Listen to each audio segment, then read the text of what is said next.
우리 누가복음 2장 41절로 51절 말씀, 우리 같이 한 목소리로 봉독해 올립니다. 그의 부모가 해마다 유월절이 되면 예루살렘으로 가더니 예수께서 12살 되었을 때 그들이 절개 관례를 따라 올라갔다가 그 날들을 마치고 돌아갈 때 아이 예수는 예루살렘에 머무셨더라. 그 부모는 이를 알지 못하고 동행 중에 있는 줄로 생각하고 하룻길을 간 후 친족과 아는 자 중에서 찾되 만나지 못함에 찾으면서 예루살렘에 돌아갔더니 사흘 성전에서 만난즉 그가 선생들 중에 앉으사 그들에게 듣기도 하시며 묻기도 하시니 듣는 자가 다 그 지혜와 대답을 놀랍게 여기더라. 그의 부모가 보고 놀라며 그의 어머니는 이르되 아이야 어찌하여 우리에게 이렇게 하였느냐? 보라 내 아버지와 내가 근심하여 너를 찾았노라. 예수께서 이르시되 어찌하여 나를 찾으셨나이까? 내가 내 아버지 집에 있어야 될 줄을 알지 못하셨나이까 하시니 그 부모가 그가 하신 말씀을 깨닫지 못하더라. 예수께서 함께 내려가사 나사렛에 이르러 순종하여 받드시더라. 그 어머니는 이 모든 말을 마음에 두니라. 아멘. 자리에 앉으시겠습니다.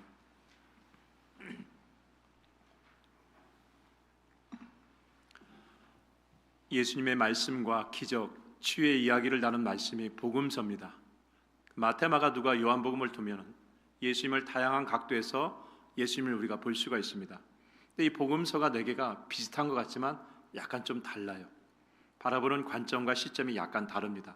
그렇다고 복음의 내용이 다르다는 건 아니지만 그 예수님을 바라보는 관점과 그 예수님의 메시지에 대한 부분을 강조하는 점이 좀 다릅니다.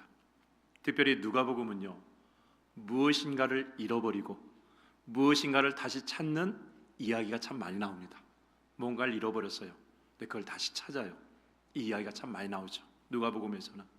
그래서 100마리 양 중에서 99마리를 내버려 두고 잃어버린 한 마리를 찾아 헤매는 목자의 이야기도 나오고 10 드라크마, 목걸이죠.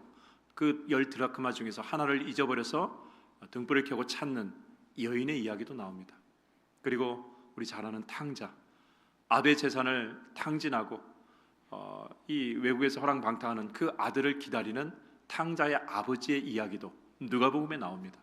그리고 오늘 우리가 읽었던 말씀에서도 무엇인가를 잃어버리고 무엇인가를 다시 찾는 이야기가 담겨져 있습니다. 여러분, 오늘 읽은 말씀 중에서 무엇을 잃어버렸습니까?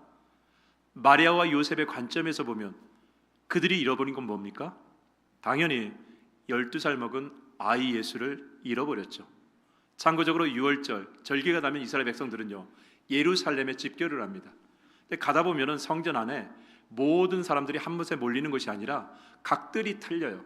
유대인의 뜰, 여인의 뜰, 이방인의 뜰, 뜰마다 모여가지고 하나님 앞에 예배를 드리는데 12살 전에는 부모와 같이 올라갑니다. 그런데 12살이 되면은 나눠져요. 그러니까 예수님과 함께 6월절을 지키러 갔다가 흩어졌겠죠. 근데 돌아오는 길에 이제 온 줄 알고 동행 중에 있는 줄 알고 이 부모가 3일길을 오다가 깨닫게 돼요.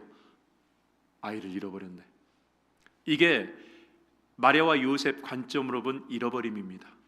자기의 아이, 12살 먹은 아이를 잃어버린 이야기입니다. 근데 이것이 인간의 관점이 아니라 하나님의 관점에서 보면 무엇을 잃어버린 이야기입니까? 인간의 관점이 아니라 하나님의 시선으로 보면 누가복음 2장에서는 무엇을 잃어버린 얘기입니까? 영성을 잃어버린 거죠. 마리아와 요셉의 영성이 무뎌지고 그 영적인 것을 잃어버린 것을 우리가 보게 됩니다. 여러분, 영성이 뭔가요? 영성이라는 단어 우리 신앙인들은 많이 들어봅니다. 영성이 뭡니까? 영성은요, 쉽게 말해 내 영혼의 상태입니다. 내 영혼의 건강 상태예요. 내 영혼이 지금 어떤가가 바로 그 사람의 영성입니다. 여러분들의 영성은 어떻습니까? 여러분들의 영혼의 상태는 어떤가요? 건강한가요? 자신 있나요? 반면에 영혼이 약하다는 것, 영적 감각이 무뎌졌다는 건 뭡니까? 하나님에 대해서 내 영혼이 무감각해졌다는 것이죠. 그래서 예배를 드려도 예배에 대한 어떤 마음의 기쁨이 없습니다. 찬양을 드려도 의미가 없는 것 같아요. 기도를 드려도 내가 왜 기도를 하는지 도저히 의미를 찾을 수가 없습니다. 그건 뭔가요? 그것은 지금 내 영혼의 상태가 좋지 않다는 것입니다. 영적으로 무뎌졌다는 것입니다.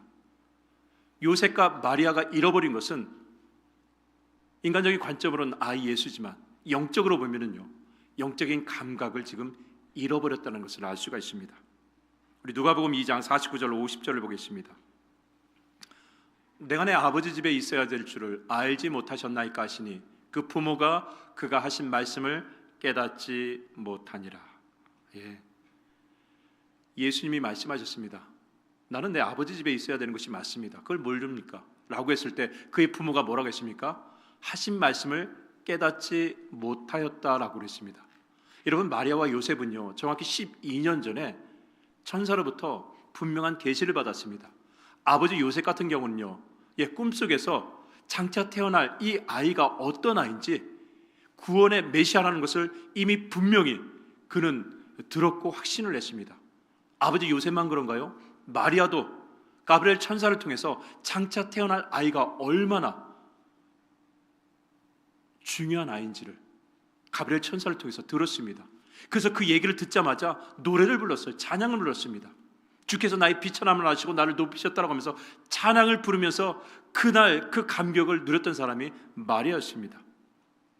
심지어 오늘 말씀을 읽기 전에 아이 예수가 태어났을 때 그 아이를 정결례를 하려고 예루살렘 성전에 갔을 때 시몬과 안나가 아이를 통해서 예언하는 것도 똑똑히 들었습니다. 이 아이는 모든 사람의 만민을 위한 구원의 주라는 것을 공식적으로 선포하는 것을 들었습니다. 그렇게 예수 그리스도에 대한 그 뜨거운 예언의 말씀을 듣고 기쁨으로 찬양했던 그 감각을 지금 보니까 잃어버렸다는 것을 보게 되는 거죠. 언제 잃어버렸는지 모르겠습니다. 근데 오늘 말씀해 보니까 48절 말씀처럼 왜 너는 유월절 예배가 끝났으면 집으로 오지 않고 왜 딴 길로 가가지고 네 아빠하고 나를 이렇게 힘들게 하느냐, 근심하게 하느냐라고 하면서 혼낼 뿐입니다. 예수 그리스도가 이제는 더 이상 메시아 구원자가 아니라 그냥 12살 먹은 내 애입니다. 영적으로 예수 그리스도를 바라기보다는 그냥 내 애예요. 오늘 말씀에서는요, 마리아와 요셉이 영적 감각이 무너진 이유를 찾아볼 수가 있습니다. 우리 누가복음 2장 41절로 42절을 보겠습니다. 그렇게 영적으로 충만했던 사람들이 왜 영적으로 무감각해졌을까? 그의 부모가 해마다 유월절이 되면 예루살렘으로 가더니 예수께서 12살 되었을 때 그들이 이 절기의 관례를 따라 올라갔더니, 이 절기의 관례를 따라 올라갔다 그랬습니다. 이 절기는 유월절이죠. 여러분, 유월절은 이스라엘 백성들이 출애굽 여정까지 경험했던 하나님의 은혜의 사건을 기억하면서 드리는 예배가 유월절입니다. 이스라엘 백성들이 애굽에서 종살이했을 때 그때 바로가 보내지 않죠. 하나님은 모세를 통해서 10가지 재앙을 통해서 이스라엘 백성들을 구원하신다라고 말씀하셨습니다. 그래서 9번째 재앙까지 바로가 보내지 않으니까 마지막 재앙을 하나님이 하도록 말씀하시죠. 그 10번째 재앙이 뭡니까? 애굽에 사는 모든 사람의 장남, 그 장남을 내가 다 치겠다라고 말씀을 하십니다. 이 10번째 재앙은요, 애굽 사람의 장자만 포함되는 것이 아니라 애굽에 사는 모든 사람들에게 다 포함되는 것입니다. 그러니까 애굽의 장자뿐만 아니라 애굽에 사는 이스라엘 백성의 장자들도 죽을 수밖에 없는 운명이었습니다. 근데 하나님의 방법을 가르쳐 주세요. 죽음에서 구원받는 방법, 그것은 어린 양을 잡아서 그 피를 임방과 문설주에 바르는 집은 내가 넘어가겠다라고 말씀하십니다. 방법을 알려주세요. 다 죽을 수밖에 없는 상황이지만 구원의 방법을 알려주십니다. 그래서 이스라엘 백성들이 어린 양의 피를 임방과 문설주에 바릅니다. 자, 그러니까 죽음의 천사, 심판의 천사가 임방과 문설주에 피를 바른, 어린 양의 피를 바른 그 집을 볼 때 넘어가요. 심판을 행하지 않고 넘어갑니다. 그래서 그 넘어갔다라는 것이 히브리 원어로 패사입니다. 영어는 패스오버, 한글어는 건너갈류, 넘어갈 월. 그래서 유월이라고 얘기합니다. 그냥 건너간다, 넘어간다. 근데 이 패사의 두 번째 의미가 뭐냐면은 머뭇거리다라는 뜻이 있습니다. 제가 한번 말씀드렸을 거예요. 왜냐하면 이 심판의 천사는요, 명령을 받았어요. 애굽의 모든 장자를 다 죽이라는 명령입니다. 그래서 애굽의 장자건 이스라엘 백성의 장자건 다 죽이려고 마음먹고 왔는데 가만히 보니까 이 집은 피할 방법을 알아요. 누가 가르쳐준지 모르겠지만 임망가 문술제 어린 양의 피가 있으니까 이 천사가 갸우뚱하는 겁니다. 얘네도 죽어야 되는데, 얘네도 장자를 쳐야 되는데 어떻게 알았지? 죽음을 피할 길을 하면서 고개를 가우뚱하면서 머뭇거리면서 넘어가기 때문에 유월절 패사라는 두 번째 의미가 있습니다. 그러니까 열왕기상에서 똑같은 패사에 대한 의미가 어떻게 나옵니까? 갈멜산에서 이스라엘 백성이 하나님과 바알상에서 갈팡질팡하니까 엘리야 선지자가 뭐라고 합니까? 너희가 언제까지 바알과 하나님 사이에서 머뭇하려느냐. 이 머뭇이 바로 패사흐라는 말을 사용하고 있습니다. 자, 이렇게 정말 결정적인 순간에 구원을 받은 이스라엘 백성들이라는 것을 알기 때문에 하나님은요, 유월절을 지켜도 되고 안 지켜도 되는 선택사항이 아니라 의무, 명령으로 남겨주셨습니다. 왜냐하면 너무 중요하니까. 구원의 사건은 너무나 중요하기 때문에 이건 반드시 지키라고 명령으로 딱 내리셨습니다. 그래서 성경에서는요, 유월절 다음에 어떤 단어가 사용되느냐? 율례, 규례라는 단어가 사용됩니다. 여러분, 율례, 규례는요, 하나님이 반드시 지켜야 될 명령이 율례, 규례입니다. 그래서 출애굽기 12장 43절에 보니까 여호와께서 모세와 아론에게 이르시되 유월절 규례는 이러하니라. 14절 여호와 앞에 유월절을 지키자 하면 유월절 율례대로 그 규례를 따라서 행할지니라고 하면서 유월절 다음에는 반드시 율례, 규례라는 단어가 사용되게 됩니다. 그런데 오늘 본문에서 그들이 유월절 규례에 따라, 유월절 율례에 따라 예루살렘에 갔다라고 하지 않고 뭐라고 사용하고 있습니까? 그들이 이 절기에 관례를 따라 올라갔다 그랬습니다. 관례는요, 표준 세번역 성경에 보니까 관습이라고 써 있습니다. 여러분, 율례 규례는요, 반드시 해야 될 하나님의 명령을 나타낼 때 율례 규례라고 사용합니다. 근데 관습, 관례는 뭡니까? 인간이 만들어낸 거예요. 자, 그러면 누가복음에서 고발하고 싶은 게 뭡니까? 하나님이 감사의 마음을 진정으로 예배 가운데 표현되기 원하는 유월절 규례, 유월절 율례라고 사용하지 않고 인간의 유월절 관례라고 얘기한 건 뭡니까? 유월절 예배 본질을 잃어버리고 있다는 것입니다. 그 구원의 은혜 감사해서 유월절 예배를 드려야 되는데, 여러분 아시잖아요. 신약시대 예루살렘 성전에서 이루어지는 모든 예배는 하나님이 안타까워하시는 예배 한복판으로 치닫고 있는 것을 이야기하고 있습니다. 그러니까 마리아와 요셉도요, 관례예요, 관습이에요. 남들 가니까 나도 가면서 그 일주일을 그냥 채우고 돌아오는 그 상황에서 어떻게 영적으로 강건해질 수 있겠습니까? 내 영혼이 계속해서 무뎌질 수밖에 없다는 것이죠. 그걸 누가복음에서는요, 유월절 관례, 유월절 관심이라는 단어를 통해서 우리에게 고발하고 있는 것입니다. 여러분, 예배는요, 절대로 형식으로 바뀌는 순간 우리의 영혼은 무뎌지기 시작합니다. 여러분, 예배가 뭡니까? 예배는요, 나를 구원해 주신 예수 그리스도 앞에 감사함으로 나와서 우리의 마음을 올려드리는 거예요. 그래서 예배는 예의에 절배, 최고의 예를 갖춰서 하나님 앞에 절하는 것이 예배입니다. 워십, 최고의 가치를 하나님 앞에 올려드리는 거예요. 그러니까 예배를 드릴 때 우리가요, 이게 그냥 오늘 주일이니까 그냥 드리고 가야지, 이런 마음으로 예배 드렸을 때, 그때 예배를 아무리 잘 드려도 우리의 영혼은요, 굳기 시작합니다. 굳기 시작해요. 그걸 어떻게 말할 수 있느냐? 예배 드리면서 기쁨이 없어요. 찬양을 하는데 입만 뻥끗합니다. 기도를 하는데 마음 따로 입 따로 놀아요. 그건 결국 무슨 얘기입니까? 관례, 관습으로 내가 이 예배에 참여하고 있다라는 것을 이야기하고 있는 것이죠. 누가복음은요, 마리아와 요셉, 한때는 은혜 가운데 충만했습니다. 한때는 예수 그리스도의 계시 가운데서 찬양을 받던 사람입니다. 그러나 지금 이 순간, 바로 이 시점에서는요, 무뎌졌습니다. 나도 관례, 간습대로 예배에 갔다가 돌아오는 길에 애 못 찾아서 근심 가운데서 그냥 짜증 섞인 모습으로 애를 혼내는 그냥 그 모습만 우리에게 보여줄 뿐이라는 것이죠. 여러분, 구약시대 예배를 드릴 때, 지금은 우리가 그렇지 않지만은 제물을 불에 태워서 하나님 앞에 올려드립니다. 왜 제물을 태우냐면은 내가 피를 흘려서 죄사함을 받아 하나님 앞에 용서함을 받는데 내가 그렇게 못하니까 내 죄 맞는 동물에게 안수를 해서 전가를 시킵니다. 그 동물을 불에 태워서 하나님 앞에 올려드리면 하나님이 그 연기를 받으시고 용서해 주세요.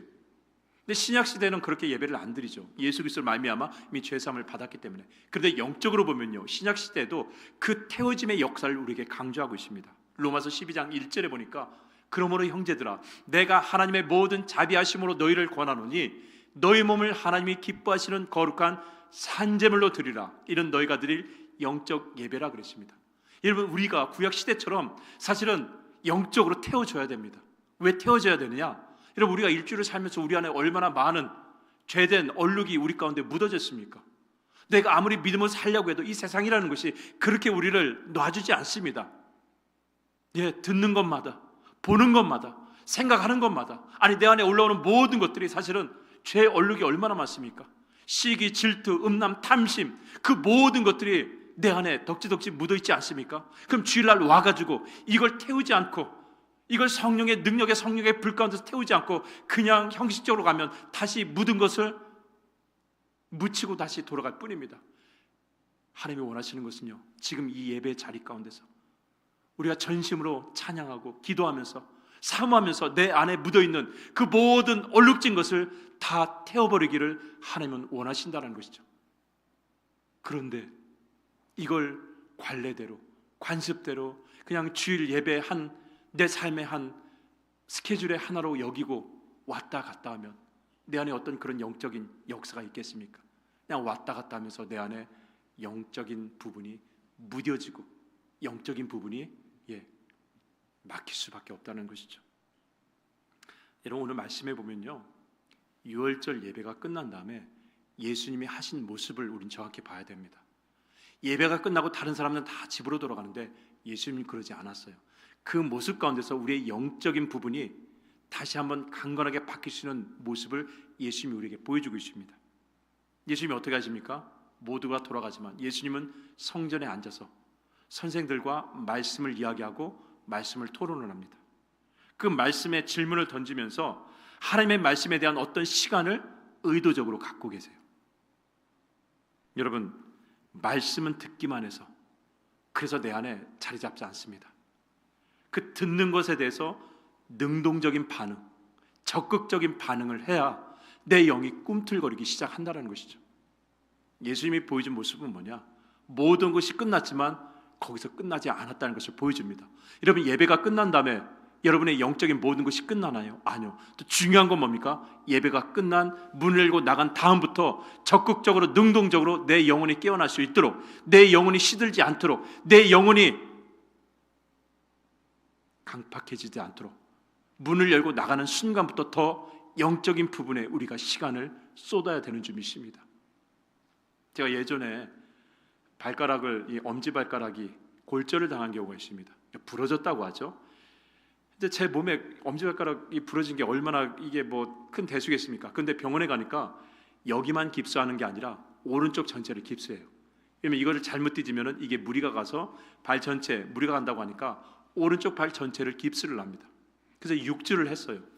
6주를 하고 난 다음에 저는 그런 생각을 했습니다. 야, 이제 이걸 풀으면은 뛰어다니고 싶다, 마음껏 걸어다니고 싶다라고 했는데, 깁스를 풀자마자 제가 처음 본 제 다리의 모습은요, 이게 속된 말로 짝짝이에요. 6주 동안 사용하지 않으니까 근육이 수축을 해버렸습니다.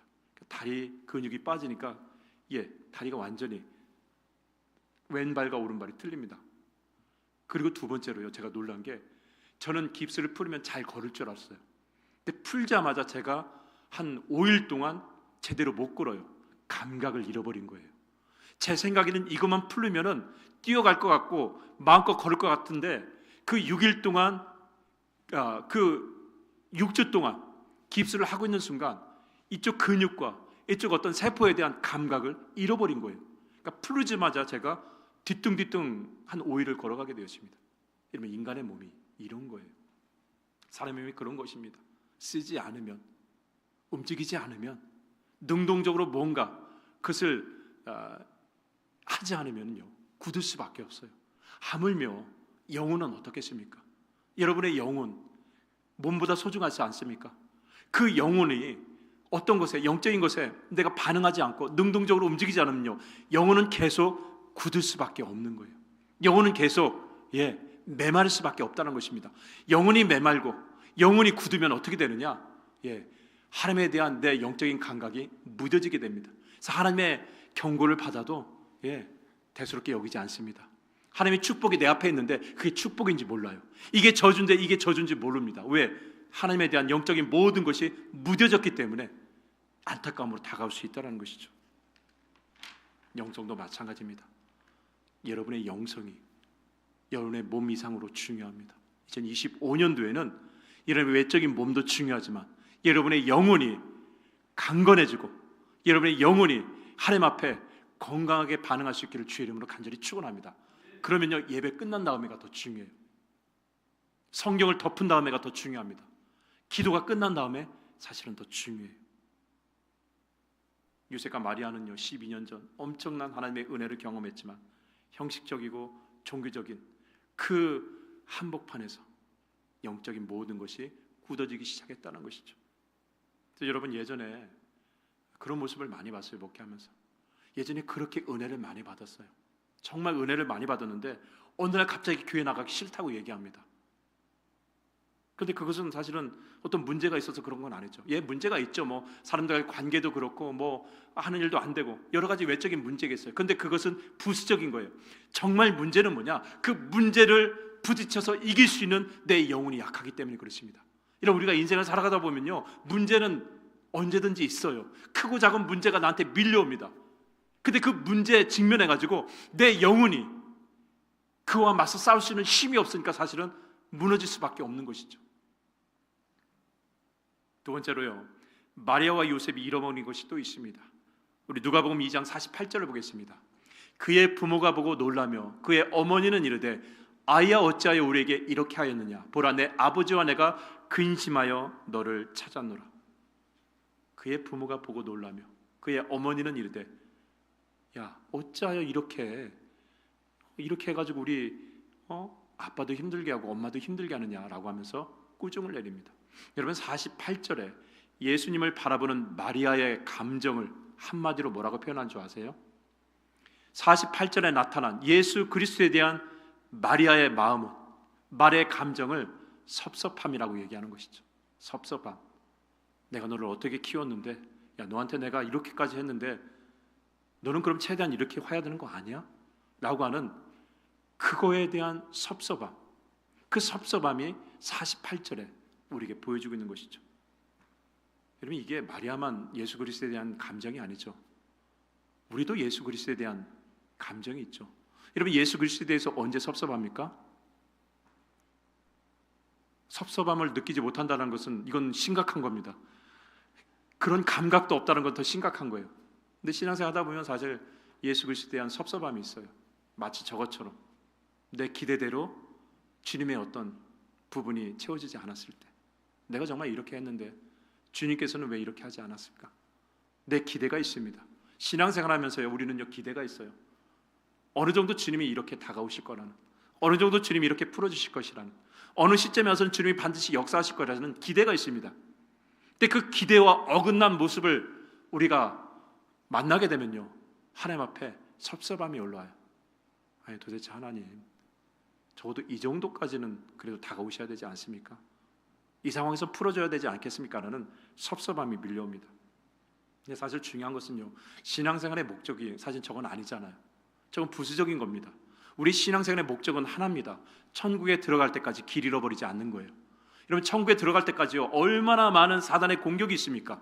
그 길을 가다가 다른 길로 가도록 사단은 우는 사자같이 우리를 공격해요.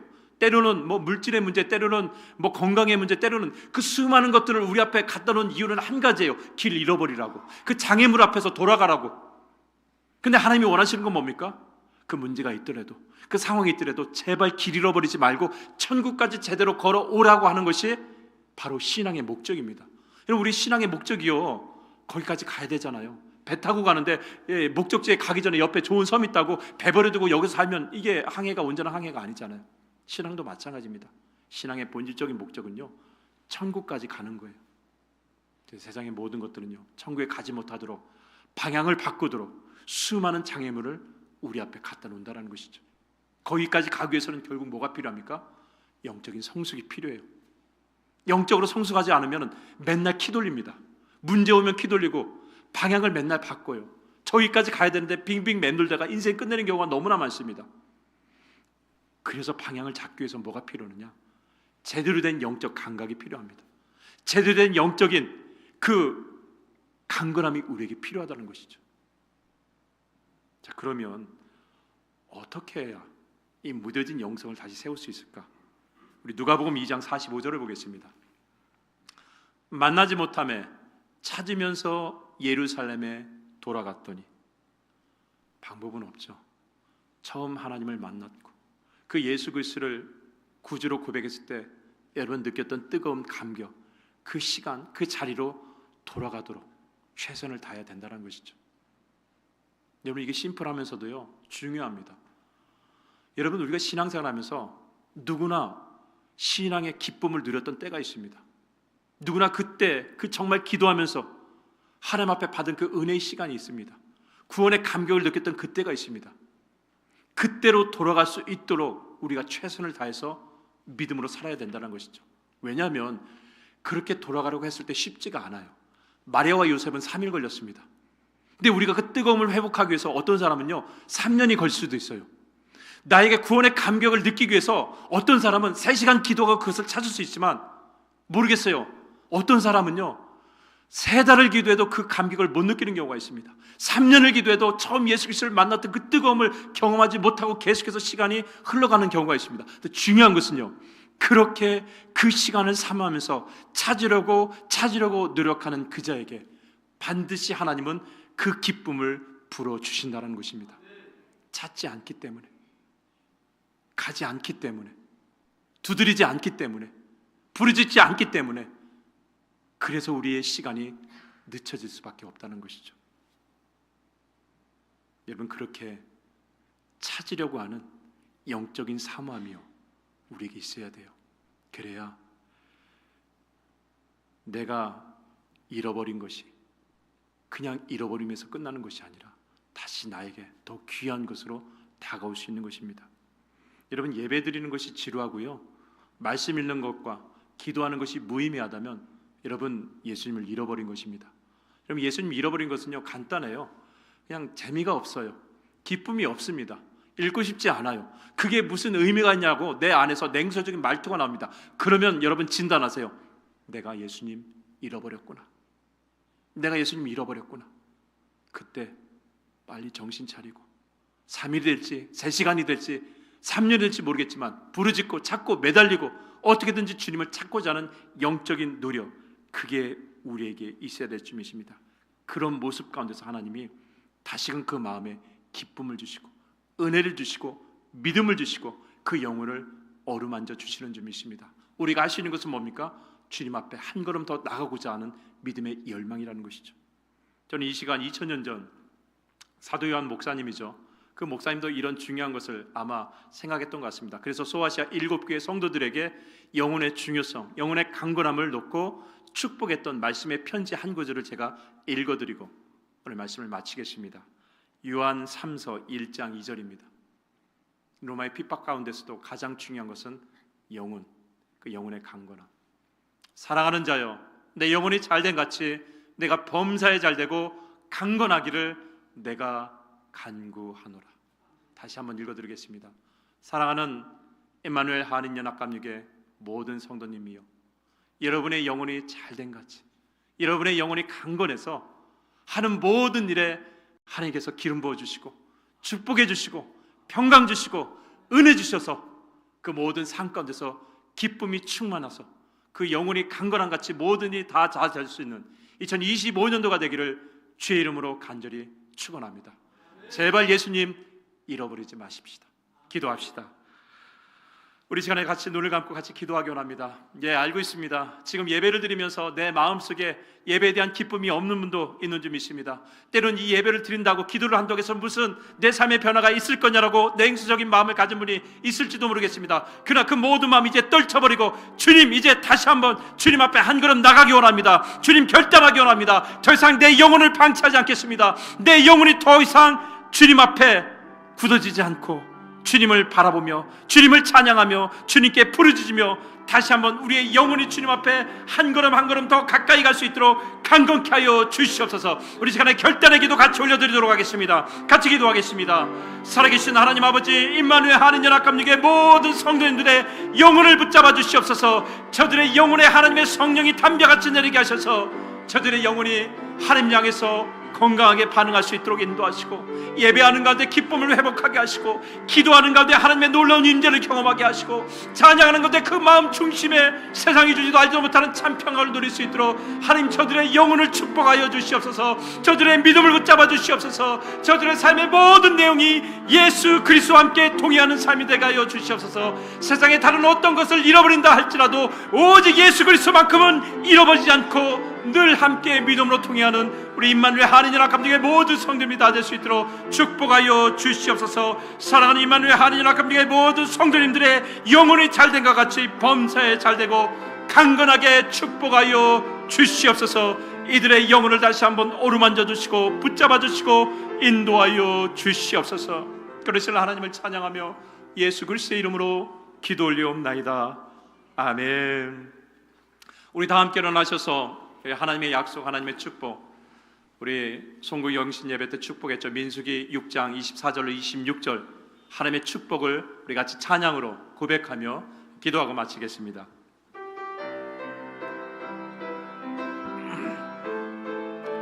하나님의 약속, 이 축복이 여러분 가정에 충만하길 바랍니다. 여호와는 너에게 복을 주시기를 원하며 너를 지키시기를 원하시며, 여호와는 그 얼굴을 너를 향하여 드사 은혜와 평강 주기 원하노라. 여호와는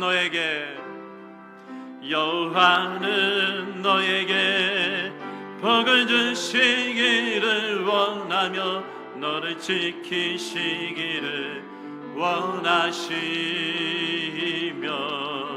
여호와는 그 얼굴을 너를 향하여 드사 은혜와 평강 주기 원하노라. 너를 보배롭고 존귀하게 여기시는 하나님이 내 삶 속에서 이 약속을 신실하게 이루시네. 땅에 기름진 것으로 하늘에 신령한 것으로 너를 복주시고 지키신 하나님이 너의 영혼 잘되도록 은혜 베푸시며 평강으로 인도하시리. 우리 다시 한번 고백합니다. 여호와는 너에게 복을 주시기를 원하며 너를 지키시기를 원하시며, 여호와는 그 얼굴을 너를 향하여 드사 은혜와 평강 주기 원하노라. 너를 보배롭고